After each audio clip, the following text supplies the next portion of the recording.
You're listening to the Mobcast Network.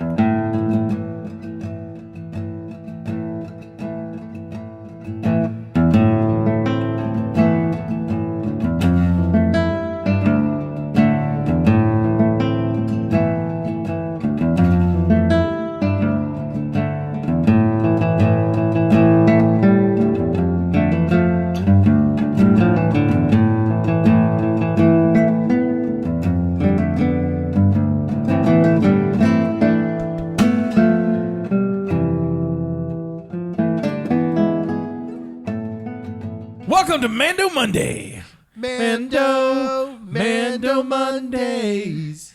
Yeah, we still don't commit to that. No, that's as far as that's the only part I really know. That's the only part there is. So we just the first time was great. I don't think we can repeat the I'll magic. just find another song. Get Favreau to do it. He'll bring it back to life. He could. He would. It'll be CG and scary. He's a puppet.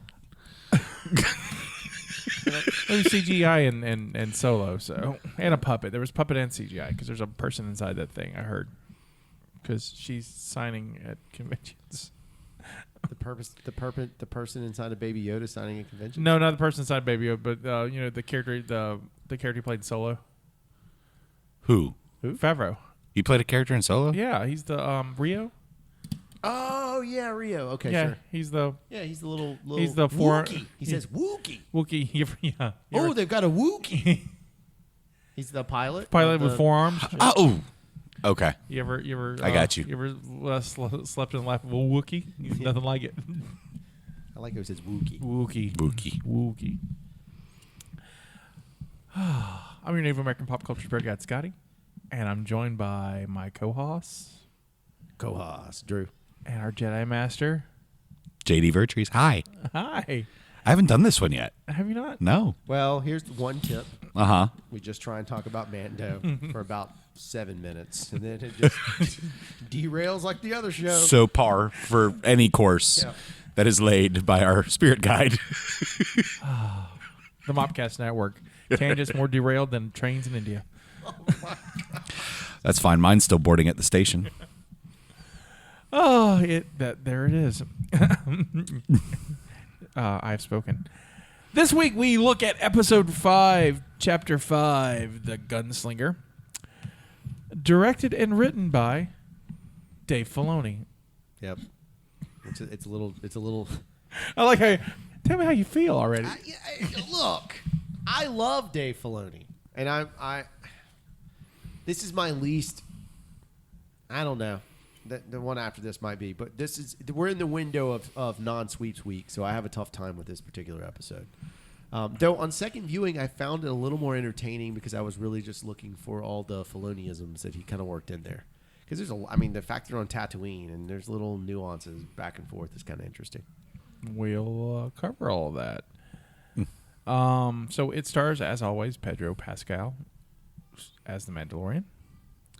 JD's favorite actress of all time, Amy Sederis, as Peli Motto. We know Amy from Strangers with Candy, Elf, BoJack Horseman, Unbreakable Kimmy Schmidt. She's been in a ton of stuff, so I like her. She makes me laugh. She does not make JD. She does not. I'm sorry. Like, I don't know. Something. Well, that you're going to hate to hear who our special guest is on the next episode of My Star Wars Life. Hate it for me. She's done, Elf with Favreau, and so it's like her connection to him. Again, I think it's great that they're using comedians for this. I'm glad you said that though, because I actually watched it again today, and I could not figure out how she got this part. Like, I had no idea. Right. I didn't put Elf in that equation at all. Either. So thank you. That's what I do. We also have Jake Cannavale as Toro Calican. He's been in Nurse Jackie. He co-wrote and co-created The Elevator he was in, and another movie called Eat Brain Love. Oh, wow. Eat Brain Love? Eat Brains Love. Okay. Eat Brains Love.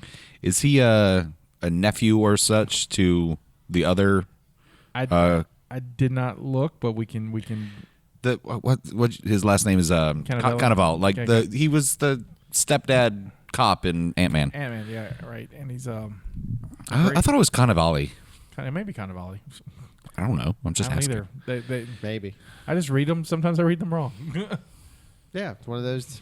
Just go with it. You're right, until someone corrects me, like Queel. Quill. Queel. Queel. Quid. Pro. Damn it, I messed up the order. Pro. Moving on. Quo. No, I had Quo. I still messed it up. While JD's doing some research, for Troy Kotzer as our Tusken Raider scout. I mentioned him. I usually don't mention the people that far down on the list, but he is a mostly deaf actor.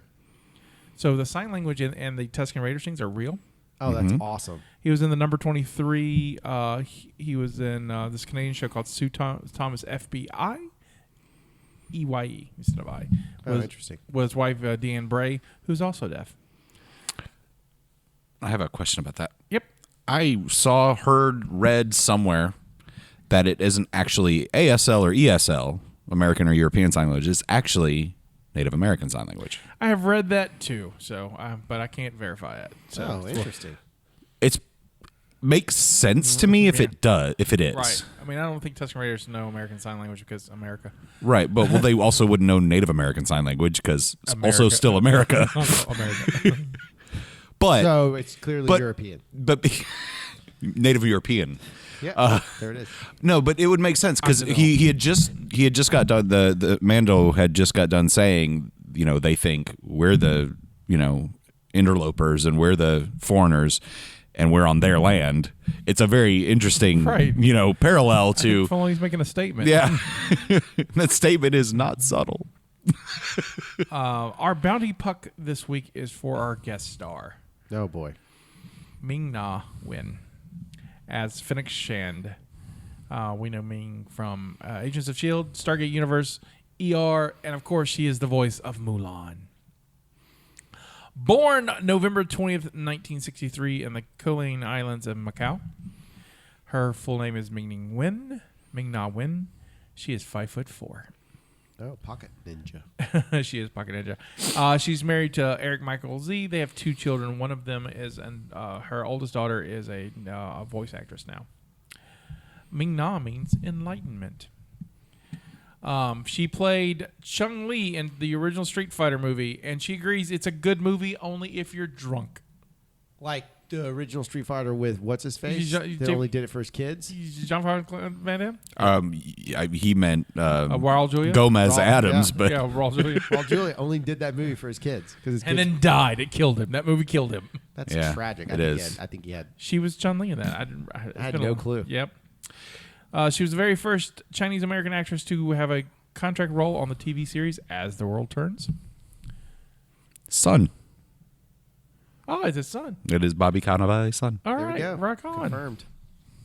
Well, confirmed by Wikipedia or whatever. But She graduated from Carnegie Mellon University. But here's something interesting. She graduated from Mount Lebanon High School in Pittsburgh, Pennsylvania in 1981. Do you know who else graduated from Lebanon High School in Pittsburgh, Pennsylvania 11 years later, so 92? Star Wars Connection. Star Wars Connection. that school sounds very familiar. I'll give you all guesses. Let you guess. You said graduated high school in 92? 92. So Oscar, they're what's 3 his name? years older than Poe. me. What's Poe's real name? Oscar De La Hoya. No, Oscar Isaacs? Oscar Isaacs? Oscar Isaacs. It's either him or Hux. Oh. Am I close? Hux is from Britain. Yeah, he's English. British. He's English? Yeah. Dude, that's Mad Eye Moody's real life son. Yeah, Dominic Gleeson. Really? Yeah. I had no idea. Yeah. Or otherwise known as the dude from Lake Placid. Hey, don't bash that movie. I love that movie. Yeah. It's my favorite horrible movie ever, other than Hudson Hawk. God, Hudson Hawk. We need to do Hudson Hawk. We on, should do on, Hudson on Hawk. Catacombs. That'd be Yep. fun. There's our guest. Because I've never seen it. Oh, Hey, wow. Tommy, look at Snickers. I mean, there's the movie. It's so bad the first. Anyway, continue the joke. So your guesses are wrong. Do you have any guesses? Graduated high school in 92 with a Star Wars connection. From Pennsylvania. I have no idea people's age. You're going to love this. From Pennsylvania. Love this. Dave Filoni. Dave Filoni. Is it really? Yep. Holy smokes. So, Dave Filoni. I was going to say Favreau, actually, but I don't think. Dave Filoni. So that's Ming-Na has a connection to So Dave Filoni's roughly 45. Yeah. Dang. Right? The chosen one. Really, Well, the chosen one. No, yeah. The chosen one. You ready to start this thing? Let's do it. So the Razor Crest is being chased by a starfighter as another bounty hunter has located our Mandalorian child. A dogfight ensues, which leaves the Razor Crest damaged. However, our Mandalorian is smart enough to outwit the other bounty hunter and destroy his starfighter. Close to Tatooine, losing full fuel, the Mandalorian lands his ship on Mos Eisley at Bay 35. After landing, he keeps the child sleeping, blocks some Razor's Crest, meets Ripley from the Nostromo. Wait, no, it's Strangers with Ripley. Okay, so no, it's really Amy Sederis cosplaying Ripley from Alien, but her name is Peli Motto. Because I swear to God, she is cosplaying Ripley. I loved it. She is cosplaying Ripley so Your hard. gag was good. Thank you. So that's what we're going with. So there's some pit droid. And when I saw her, my gag was good too. So we saw some pit droids, and we know how the Mandalorian feels about droids. Pele's all like, please don't kill my droids or you have to pay for them. Which he could do because he has tons of money. He has 500 whole Imperial credits. Yep. So Mando needs repairs, hires Mando to make them, but doesn't want to use the droids. He's got a little money, but that's just going to cover the storage fee, so he's got to go make some money, and that's what he's going to go do. He's going to make some money real quick because, bounty hunter. We also get to see the Pikes holding up stormtrooper helmets on the way, which we saw in the trailer, so it was kind of cool to finally see that. Do you think, this is more of a my Star Wars life question, but since we're on Tatooine post-Jedi era, right? Right. Luke is the local hero. Maybe. Do you think that, that Tatooine, once this happened, it suddenly freed itself and just totally took all those troopers there in the desert and just started piking their heads? So I think Tatooine's in an interesting upheaval after Jedi because Jabba's dead, and Jabba was the one really controlling Tatooine. Right. So there was obviously an Imperial presence there because we saw them get overthrown at the end of Jedi during the special editions. They're getting rid of some of those guys. And that. Oh, God, I forgot about those scenes. Yeah. Right. So those things. So those count. Yeah. And so. Oh yeah. And so and then there's Battlefront 2 where there's some stuff in there too, as well, and then the first Battlefront 2 as well, and so you've got this kind of power vacuum. So yeah, they would there's no Empire to support them. No, of course. And so I think that's why there's no Bounty Hunter Guild either. Right. It's basically the Wild West again. Right, which is kind of cool. Which is very fitting for the show. I was going to say that's nice coincidence. Yeah. While playing some Sabak with her pit droids, Peli hears some noises from the Razor's Crest. She goes to check it out and finds the child. She ends up looking after him because, well, you can't leave a baby in a spaceship alone. Certainly not that baby. And she's totally going to charge you extra to watch the baby. Meanwhile, back at the familiar Talmon Space Cantina, which is the one from A New Hope, which is now being serviced by an EV series supervisor droid. Which I love. Which no is droids. No droids. It's like now runs the place. There are aliens and droids here, including R5D4, bad motivator and all. Is that confirmed? That's confirmed. Oh wow. Oh wow, yeah, it's pretty cool. That is And nice. the ant guy from them. Yep. Pre-them. The Mando's looking for work, but the guild no longer operates on Tatooine. And well, Mando's just looking for work since he's and the guild are kind of on the outs. See Chapter 3. The human speaks up, says he's got work, introduces himself as Toro Calican, and he's a fellow bounty hunter, and he's got an awesome bounty, but he needs help on. He needs to bring in Fennec Shrand, an assassin who has been on the run from the New Republic since the New Republic put her employers in lockdown. The Mando knows her, knows she's high profile, and Toro's desperate, so he needs to get her. He needs her to get himself into the guild. So Mando gets the money, Toro gets the renown, win-win. Mandalorian tells Toro to meet at the hangar and bring 2 speeders and gives him the tracking fob, but Calican smashes the fob against the wall, saying, "Don't worry, I memorized it, you dumbass." The Mandalorian goes back to the docking bay, find the child missing. He's all about to smash a pit droid over it. Peli shows up with a child, and she's like, "Yo, don't wake the kid up. I've been trying to get this thing to sleep." Mando wants Peli to give him the kid, but she's all like, "You can't leave a baby alone in a starship because that's not good." So she'll get the work done on the Razor's Crest. She can't use droids, so it's going to be slow, and she'll watch the baby. She knows he's good for the money because, he's got this extra mouth to feed. And so she assumes he got a job.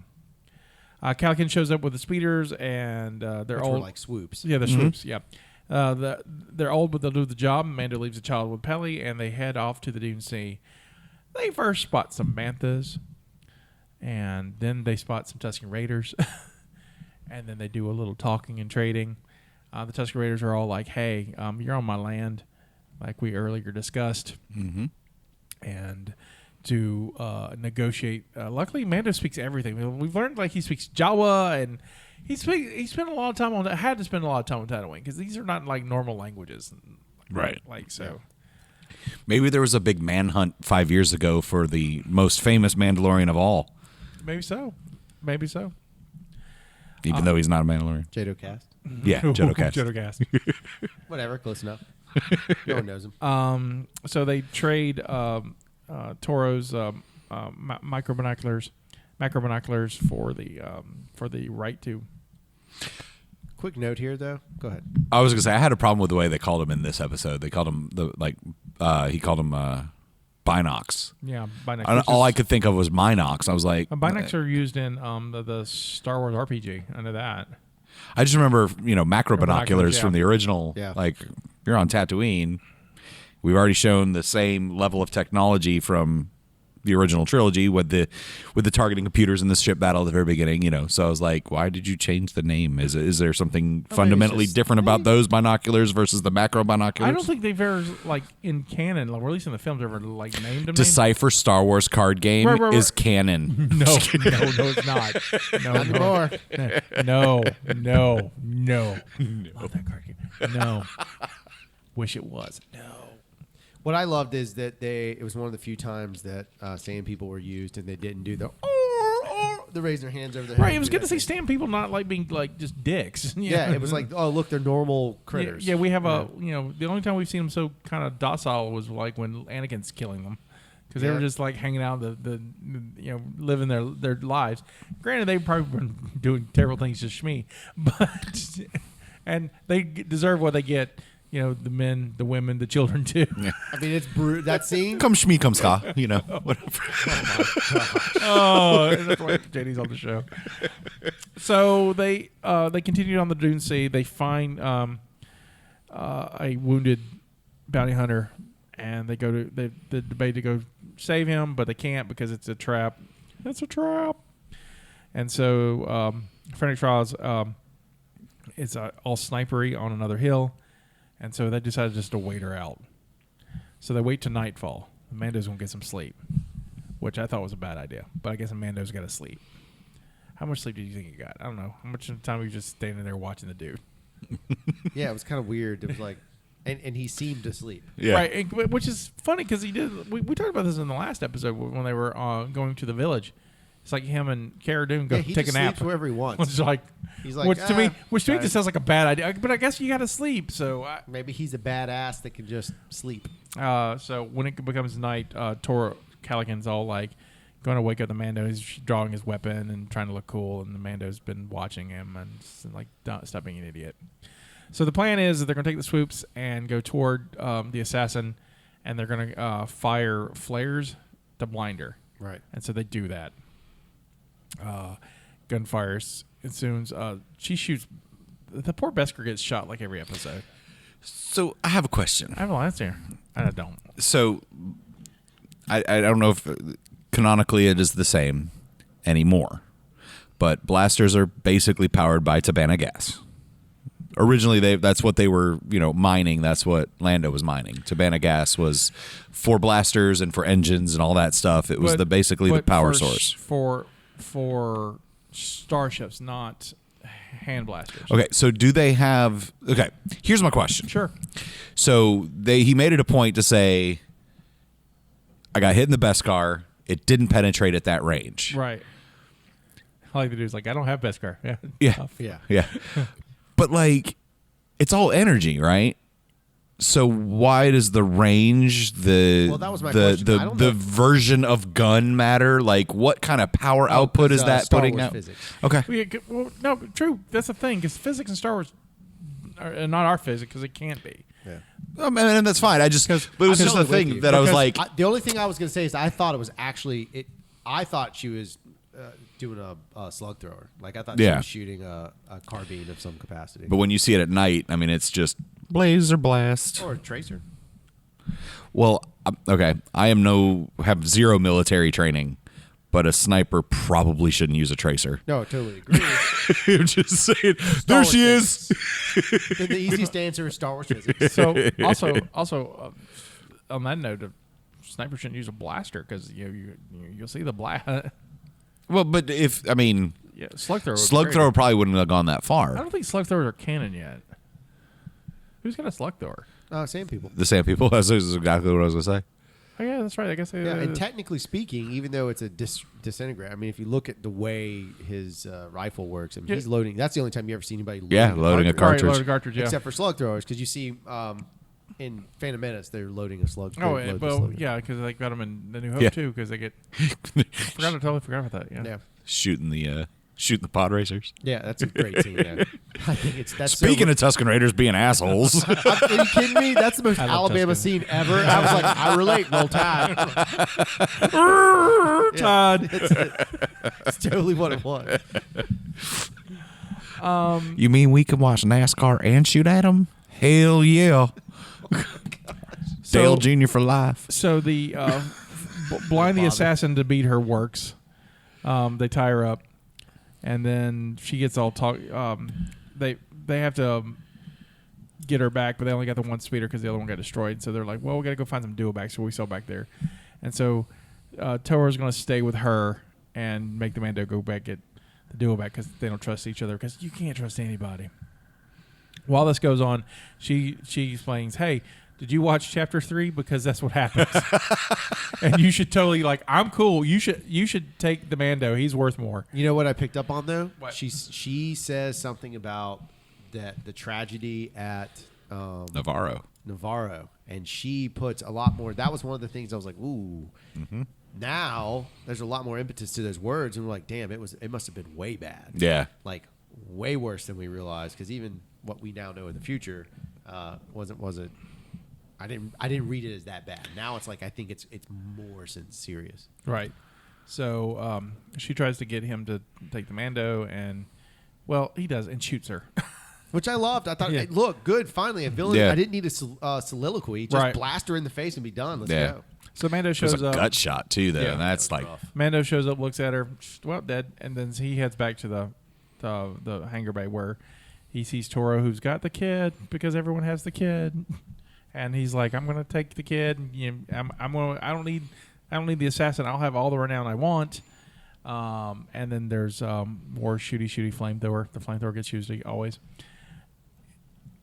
I don't think the flamethrower got used. I thought the flamethrower in this thing got used in this one. I don't know. He just shoots him right. He uses the blinder game. Oh, the blinder game. He That's uses right, that. the blinder game. Blinds him.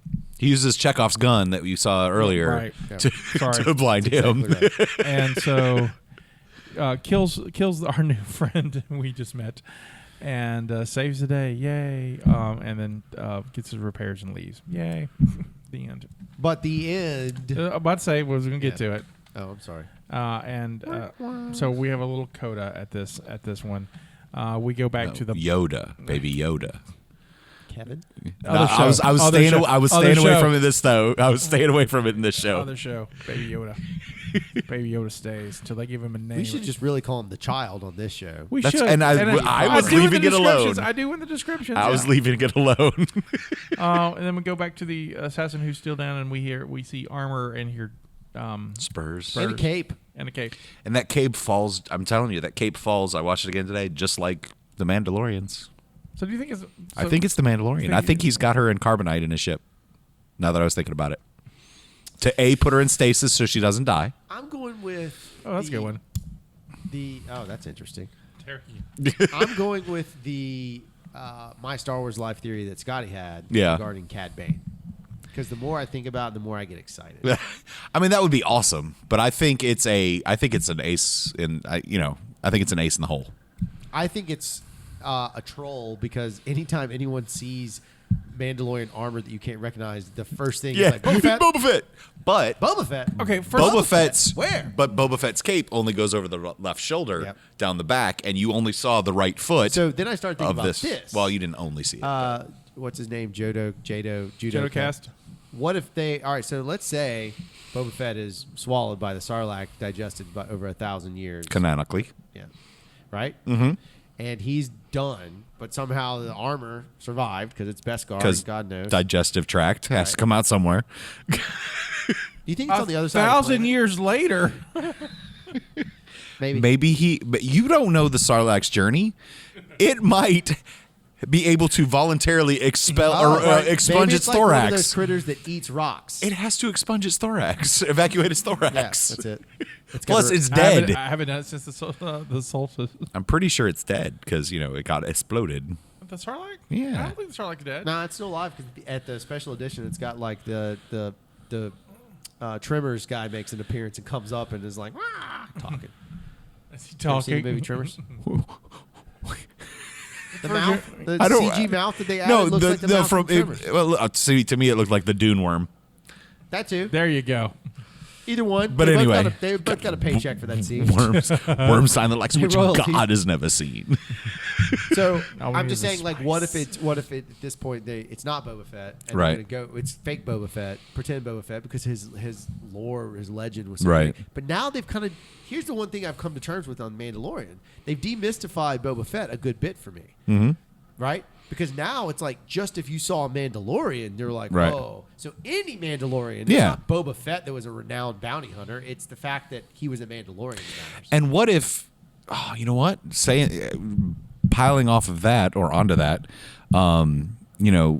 we find out in chapter 1, right, that he's like the only one above ground, Yeah. right? Well, Yeah. what if that only happened in the last 5 to 7 years, whenever this takes place, once Boba Fett went missing / dead? So then they're like, oh, crap, we need a new one. Yeah. Din, you're it. Go. Yeah, you're up. Yeah. So, Prove yourself or yeah. whatever. Show your worth. In the moment you own it, never let it go. Or what You if only it's get of- one shot. What if it's one of his Mando brothers? God.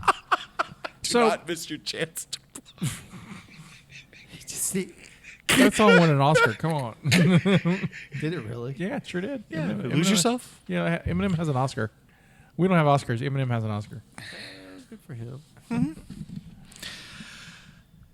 I can't believe you worked it in. I'm proud. I'm very proud. I guess So that makes it. But also, don't Trey Parker and Matt Stone right. for Blame Canada. So, Fair enough.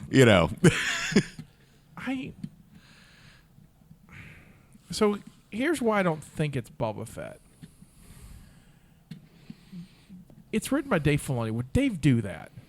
That's the exact reason why I thought this episode, being held by Dave Filoni, was more teaser bits of Star Wars history than any other episode we've gotten. Yeah, so because far. Dave's there. Dave knows it all. if that's your question, Right. would Dave do, then it was no, then it was Ahsoka. She's dead. Is she? She's dead. Is she? What's she She's wearing dead. at the end of, Is Rebels?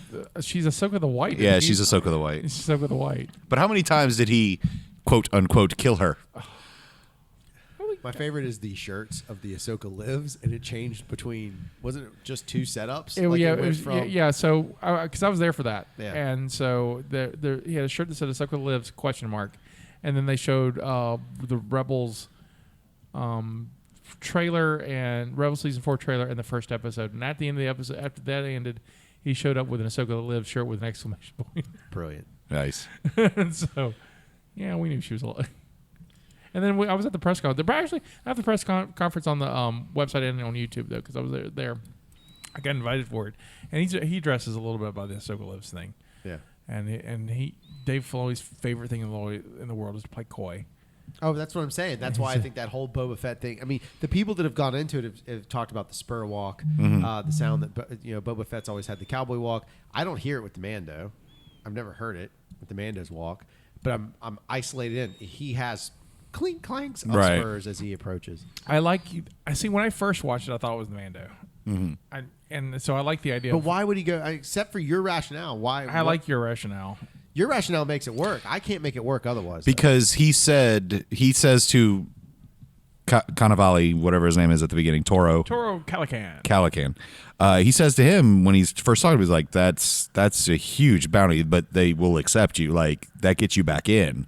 Now we find out he gets back in sort of with what's his name, Grief. Cargo. You know, he gets. Well, I don't want to go too far ahead but you know, I mean, he gets back in. But what if that was an insurance card, right? Like, oh, you don't think I'm an actual bounty hunter? Bitch, look. Here's the fox that y'all have been. I agree. There just was such a very well placed cut. As soon as you're gonna see anything that might reveal it, they cut. That's why I think they're trying to. And he's Filoni, and he's the king of messing with people. Oh, he loves trolling. Come on. But I'm with you. I mean, I get that. Your point is valid. I can buy that. For any other reason I can't buy it was him. It doesn't make sense. The sequence of the ship leaving the way it does. So because when I thought of that actually today when I watched it again, right? So you have to do a little, you know, creative thinking. But if you look at the docking bay, the way they come in the door and assume that's the same door they come out of, right? When like they meet Calican and everything outside, and when he comes in, and assuming it's the same door, when he takes off and leaves, the front entrance is on his left, which is the direction they pulled up when he, you know, or when they took off, because it made it look like they just went straight, right? When they took off on the swoop bikes, they just went straight into the desert. Right. So by that logic, he rode the dude back straight back in, came in, killed the dude, got his ship, took off, and then they bank left. Okay. So I'm stretching more than Mr. Fantastic. No, I think. But like, it is conceivable that when they bank left, he's going back out, and at this point, it's going to take him 10 minutes to get there. Yeah. Which, you know, it's like 4 hours on a swoop bike, 12 on a dewback, 20 in a ship, right, to get to where she is, and he could conceivably, but who knows? Yeah, I'll buy it. I'll definitely buy it. It's thoughts and theories that we'll find out in the fall. Yep. Maybe. Could just be a. Because I think it's a waste if you have an actress of that caliber show up for that. Especially he's setting up, and especially after we saw, and you know, spoiler alert, for a show that's been out for a while. But you know, in the 7th episode, they start bringing a team together. Yeah. And so, which we knew was going to happen. Right. So, but like, especially after they gave her legend status at the beginning of this whole thing, when like Favreau, RDJ, and Ming-Na all got honored with Disney legend statuses because now she's in like every property they own, right? Because she's in Agents of S.H.I.E.L.D., she's a Disney princess and now is in Star Wars. For 5 minutes, yeah, Ming-Na's awesome, but I don't. Right. If you're going to be in that property for 5 minutes, you got why have Ming-Na? Right. So that's just. No, I'm with you. Unless she was like, "Can I just be in it for 5 minutes?" Which may have happened. I'd be in it for. Yeah. You can shoot me. I don't even have to have a line, right? You could be the Wilhelm guy. Oh, yeah, I'll do that. I can't do that scream anymore. Yeah. I'd have to be in a little longer than 5 minutes. I'd have to have some lines. I'm sorry. I'd love it, but no, I could be like, "That was me." Prove it. I can't. Yeah, right. Because there's no Star Wars, you know, Decipher game, so I can't, you know, if I was a background guy, I'd definitely get a card. Yeah. Now that Destiny doesn't do that, so I wouldn't get a card. So I got to be able to get a card. Okay. I want to be long enough so I can have a couple lines so I can do conventions forever. So yeah, just like I don't care if I'm in makeup. I'm Sudeikis now. Yeah, Jason's a good dude. He's canon, baby. He is. I bet he is sitting at his house just laughing at all the fake hate he's getting this week. Because I don't think anybody actually hates him, right? Nobody's taking that seriously, but no. And I know he's not. He's like sitting at home with his. It's wrestling. He's sitting at home with his gorgeous wife, going, "That was awesome." No, wrestling's brilliant. He's now become iconic in the world of Star Wars. Yeah, and again, using comedians. I love every episode has a great comedian in it. It's great. I have a thing about swoop bikes. Yep. Whoop. Swoop bikes were first mentioned in Brian Daley's 1979 novel Han Solo at Star's End. First appeared on screen in the special edition episode 4 New Hope. As director George Lucas wanted to make, Oh, is it ride by the front when they're coming in? right. Into It's the one that startles the Ronto. Yeah. So it's a new nice. thing scaring a new thing. Yeah. It's a CG scaring a CG. Yeah. Yep. Lucas wanted to make Mos Eisley appear more bustling, using CGI to add characters and riding these bikes through the city. Anakin Skywalker rode a swoop in his return to Tatooine in search for his mom in Attack of the Clones. Swoops are also really famous in Shadows of the Empire. Yes. Yeah. You have swoop gains in that. That's where I first, outside their RPG. That's what I remember from. Yeah.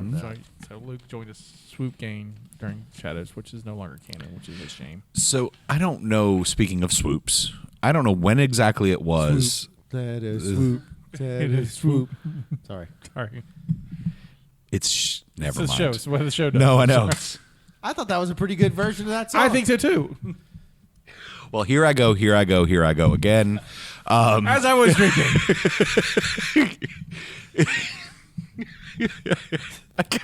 Got derailed. Oh my god! All right.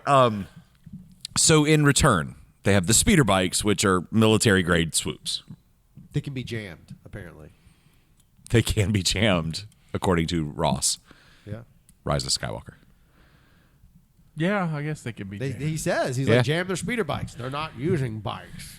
I don't know why. Well, maybe out in the future they can jam them. I don't. Do you think it would have been cool if they would have actually called back? I heard a rumor that they had put horses in Star Wars once before, but I don't know. I never saw it. But anyway, with the speeder bikes on Tatooine, which are, again, in my head, military grade swoops, because they start making that whoop noise. But growing up, that high, that swoop, I guess it's the swoop noise it's making, to me was part of the jungle. Like, I never correlated it Oh, interesting. with the speeder bike. And then, like, I don't know if it was in Solo or I was watching something, and the speeder bike took off, So and you it had one of those- went whoop, and I was like, is there an Andorian jungle beast? So you had like today I learned moments. Yeah, I did. Yeah. I was today years old when I found Repulsor out lifts sound like that, this. but only when they're the small, like, lawnmower sized engines, Yeah. not on the T63 that we could have gotten much more like for when last season. It's like when I was little and I watched Jedi for the first time, or the first few times. But it just amazed me when I saw the AT-AT on Endor. It's just like, and they go in the forest too. Yeah, it's not just for snow. It's not. Wow. Oh, that was a big deal. I mean, look, the reason Endor and that whole, because as a kid, that's the ultimate kid's playground. Like, I could ride my bike through the woods. Yeah. Right. And I was on a speeder bike. Right. It Yep. was very, very, very clear I was on a speeder bike. Because who didn't take their foot and push their pedals down slightly to, Oh, yeah, to yeah, go that's like, yeah. faster? I I'm mean, not sure who didn't. Yeah. because I did. Yeah, did. of course. That's gold. I also stuck a stick on the front so I could have the underbelly. Uh-huh. But you had to do it in the front because there's no underbelly for you to do it on the bike. But that's Yep. I was always trying to hit my friends on theirs with a stick so I could be Luke. see. Yep. As a kid growing up, I was always Lando, and then when I was bad guys, I always wanted to be a biker scout. So With that wee bitty little gun. Yeah. you put it. That apparently has a moving, rattling part somewhere in the middle of it. Oh my. We'll talk about that when we get to episode Okay. chapter 8. Overall thoughts about this episode? You're not really crazy about it. I like it better the second time. I really do. It still holds up for me. It's more entertaining the second time than it was the first time. But the first time, I've rewatched every episode at least 3 times prior to us doing the show. Right. I did not rewatch that episode more than once. I watched it at the gym. I didn't even watch it on my TV. I watched it literally at the gym, and I never went back. Same with episode 6.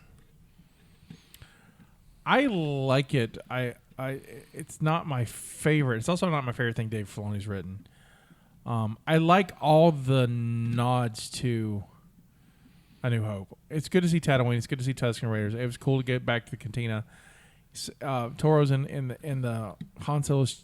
I mean, he's in Han Solo's booth and Yeah, doing the it's Han the Solo whole- yeah. bit, and it's just like With a noticeable lack of blaster bolt behind his Right, head, right. where indicating Greedo would have. right, and so it's a lot of.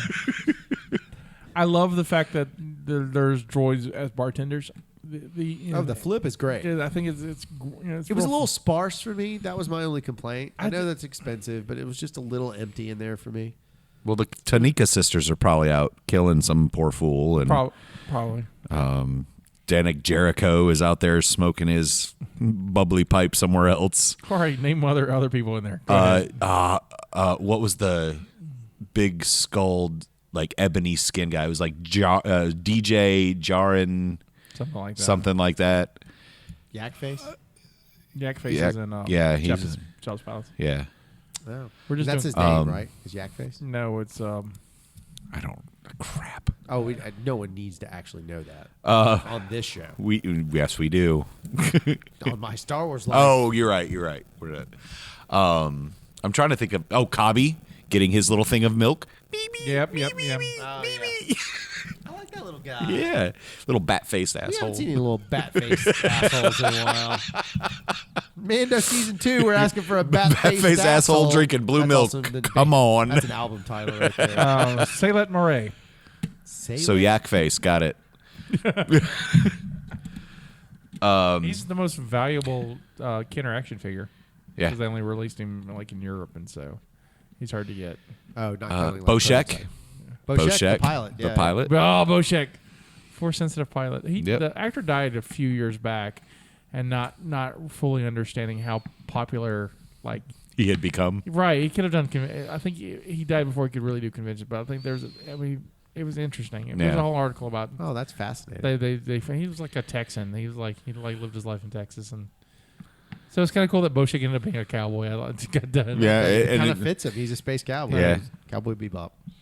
I would like to know more about Boshek because in the Decipher game and in some of the lore, the legend stuff, he's supposed to be. Yeah, he actually he was Force sensitive in the card game, and so he's like here's a cheap ability 4 guy who's an awesome pilot for cheap, and it's like and then because he turns down Obi-Wan, and he's the one who goes, I can't do the job, but the Wookiee here, my buddy here, can help you out. Yeah. That's what Boshek's whole bit. He's the epitome of I don't want to be involved. Well, maybe he doesn't have a ship though. He could have like a small fighter. So here's my question: what happened to Whir? I don't know. Maybe one of his patrons in A New Hope saw him rat out Solo and Luke over there. He's like, yeah, he's over there because remember he's cleaning his glasses right. and he's like, and during the rise up, they were like, oh yeah, remember that kid you tried to get murdered? Yeah, he just saved the world, galaxy. So that's your ass, and we're letting droids in. Maybe the droids did it themselves, or maybe the droids just came in. Maybe it was that bad motivator after all. Yeah. But maybe he finally had motivation. So in Legends, because it's not can't do this in canon, but in Legends, speaking of Whir, what did Whir do with Greedo? I don't know. No idea. Maybe meat was back on the menu, boys. I don't know. I bet he took him to Jabba. He made him into he pureed him into a drink and gave it to Jabba. You are kidding me. No, it's in Legends. Is it really? Yeah. That is bizarre. I don't remember that. Yeah, it's Tales from Mos Eisley's Cantina? Yeah, it's one of my favorite things.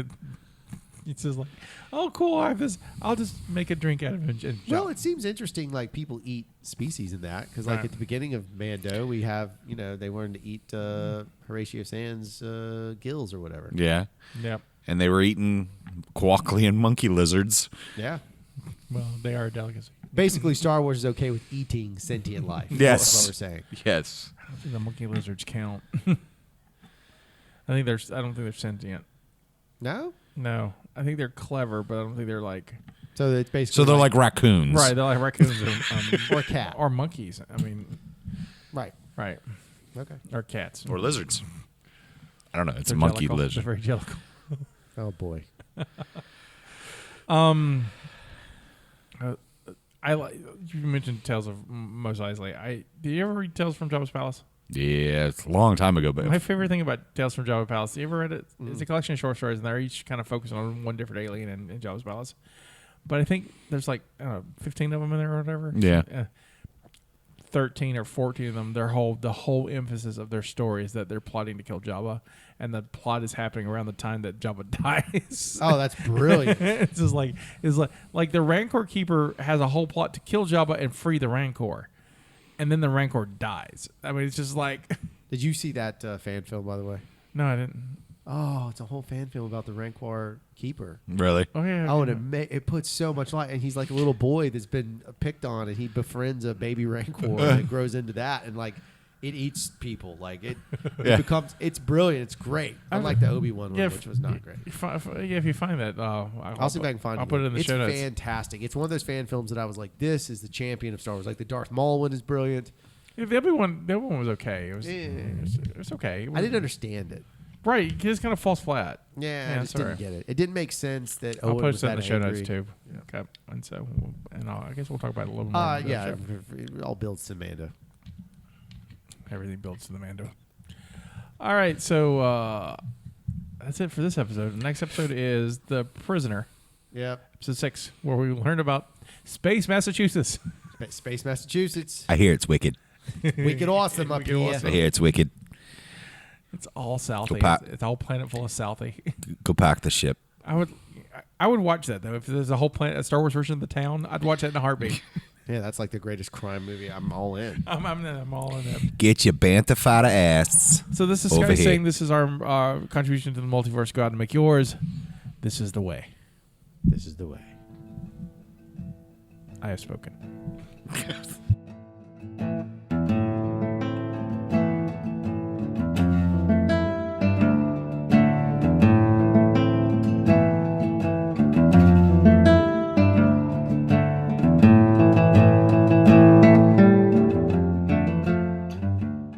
Thank you for listening to the Mobcast Network.